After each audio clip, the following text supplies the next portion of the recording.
Hello বন্ধুরা, আজকে আমরা ঢেঁড়স রান্না করব। এ দেখেন, ঢেঁড়সগুলো আমরা ভেজে নিয়েছি ভালো করে।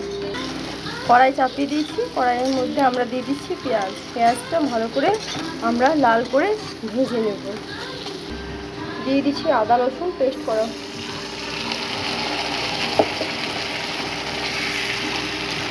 দিয়ে দিচ্ছি সর্ষে বাটন করা, আমরা বেটে রেখেছি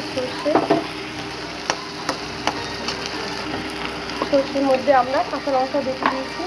দিয়ে দেবো হলুদ গুঁড়ো, দিচ্ছি আমরা লঙ্কা গুঁড়ো, জিরে গুঁড়ো, ভালো করে নেড়ে চেড়ে নেব। ভালো করে মশলাটা আমরা করে দিচ্ছি,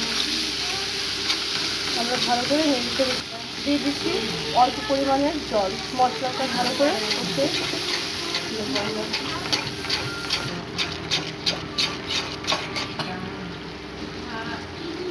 দেখেন মশলাটা আমাদের বুক করে ফুটছে, কি সুন্দর লাগছে। আস্তে আস্তে করে মশলার মধ্যে তেল ছেড়েছে। এই দেখেন মশলাটা আমাদের পুরো রেডি হয়ে গেছে, কি সুন্দরভাবে পুরো তেল ছেড়ে দিয়েছে। দিচ্ছি ভেজে রাখা ঢেঁড়সগুলো,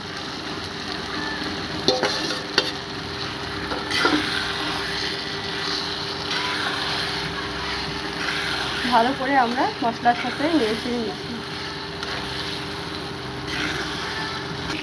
দিয়ে দিচ্ছি আমরা অল্প পরিমাণের জল, যে যেমন যতটা যার বাড়িতে ঝোল খেতে চাইবেন সেরকমভাবে জল দেবেন। আমাদের অল্প ঝোল দিয়ে ঝোল করেছি। আমাদের ঢেঁড়স রান্না সর্ষে দিয়ে রেডি হয়ে গেছে। এই দেখুন,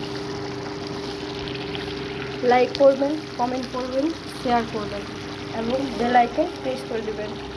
সাবস্ক্রাইব করতে ভুলবেন না কিন্তু।